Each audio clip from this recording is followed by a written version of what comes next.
Behind the Red Line, Episode 43. The Client. The Murder of Brittany Clardy. Minnesota, February 2013. Snow-covered roads, silent neighborhoods, a winter so cold it could freeze the truth itself. On a bitter morning in St. Paul, a teenage girl vanished from the streets.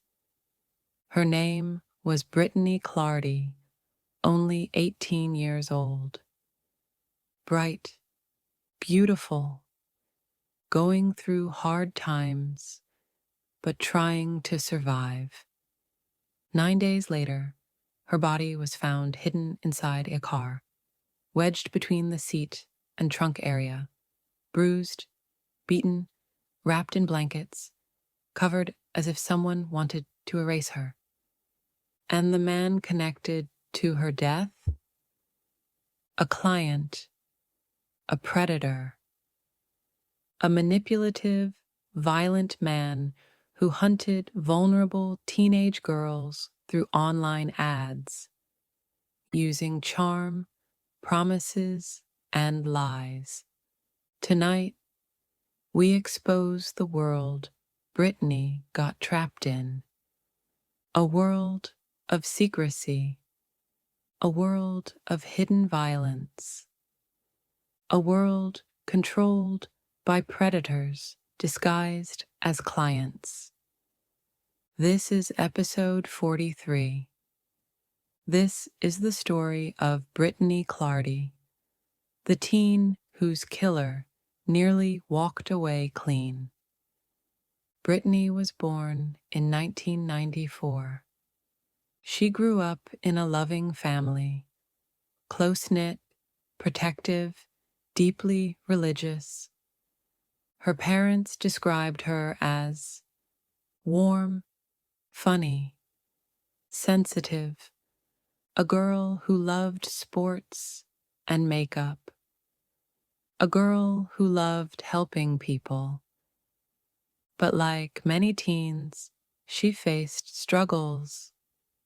By 18, she had drifted into small circles where adults took advantage of teenage girls, coaxing them into survival sex work through manipulation, promises of money, and emotional control. Brittany wasn't a hardened worker. She wasn't experienced.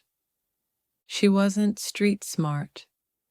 She was a vulnerable teen who trusted the wrong people, and one client in particular. February 11th, 2013. A bitter, snowy Minnesota night. Brittany left home without telling her family exactly where she was going. Her cell phone pings later revealed she was going to meet someone, a man who responded to an online ad. This wasn't unusual for the circles she had recently fallen into. But something about this particular client was dangerous. Her family noticed immediately when she didn't come home. She never stayed out overnight without calling. She was attached to her mom. She checked in constantly. Suddenly, silence, no calls, no texts. Her family reported her missing within hours.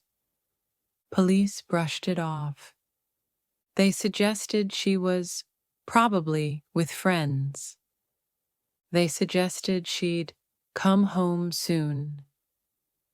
They were wrong. Very wrong. As days passed, the Clardy family searched relentlessly. Her mother called hospitals, called shelters, walked neighborhoods, looked under bridges, begged police to take her seriously.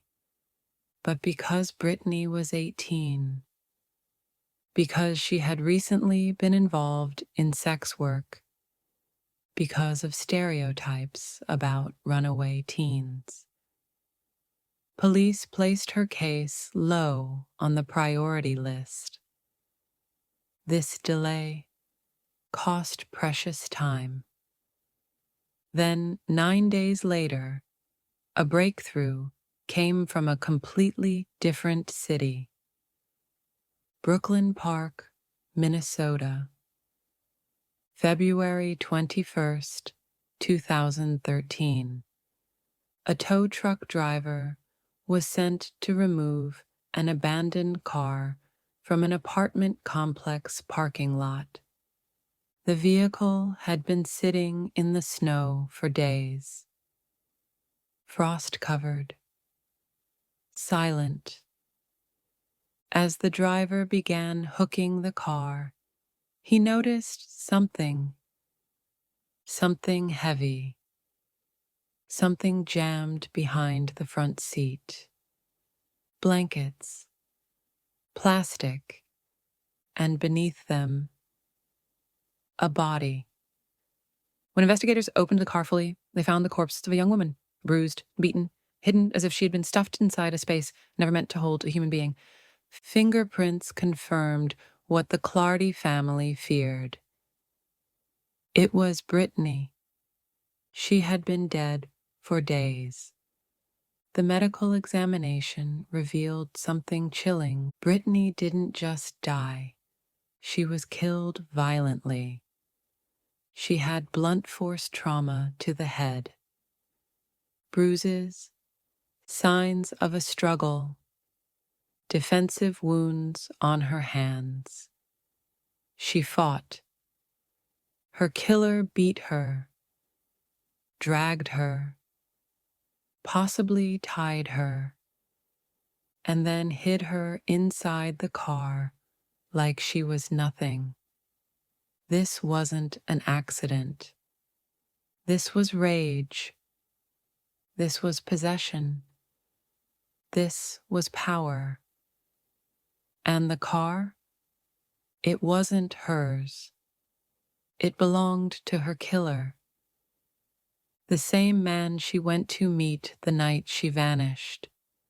The man police identified as the suspect had a long history of violence. A manipulative, controlling, dangerous man who found vulnerable teen girls online. Women who survived encounters with him described him as charming at first, then quickly violent, obsessed with control, prone to explosive anger, constantly lying about who he was, capable of serious harm.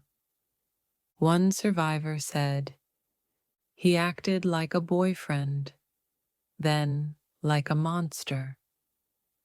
Another said, "He choked me until I passed out. I thought he would kill me." Police eventually connected him to Brittany through phone records, online ads, and the vehicle where her body was found. But here's the wicked twist. He nearly escaped accountability. When detectives first questioned the suspect, he lied repeatedly. He claimed he never met Brittany. He didn't know her. He hadn't been with anyone that night. The car wasn't used like that. He was home. All lies. Then he changed his story. Again and again. He claimed her death was an accident. He said she fell. He suggested she hurt herself.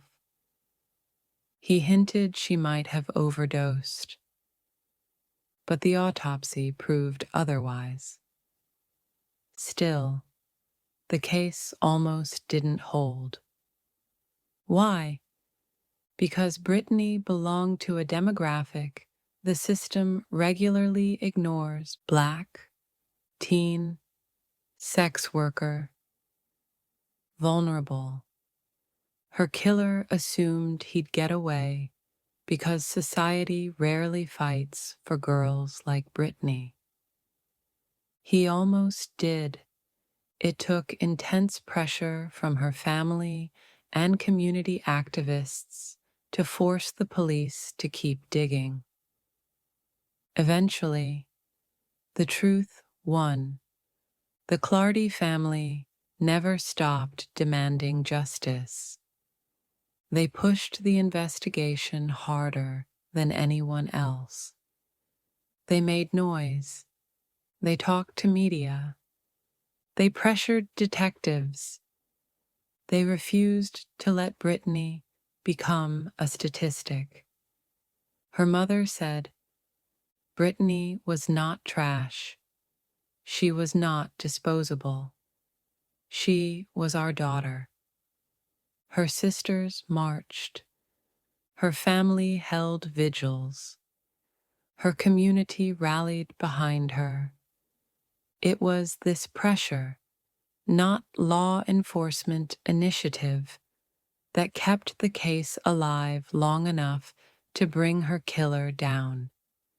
Without them, Brittany's case would have gone cold immediately.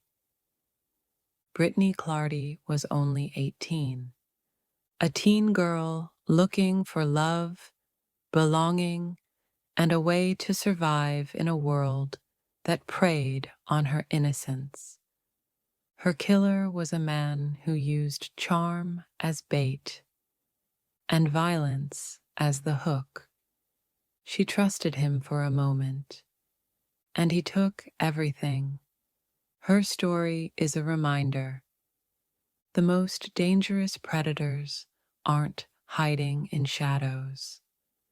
They're walking into hotel rooms, answering online ads, and targeting young girls who think they're safe for just one night. Tonight, we remember Brittany.